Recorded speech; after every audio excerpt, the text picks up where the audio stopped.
দেখছেন?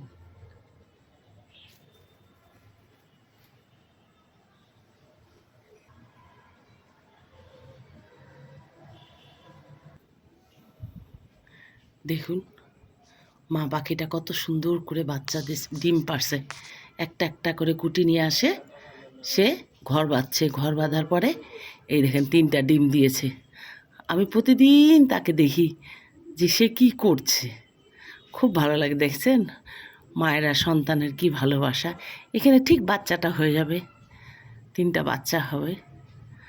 দেখেন কি সুন্দর ছোট্ট আমার ফুলের এই ঝুড়িটার মধ্যে প্রতিদিন ঘর করে করে ডিম পেড়েছে, বাচ্চা দিবে। বন্ধুরা ভালো থাকুন, সুস্থ থাকুন।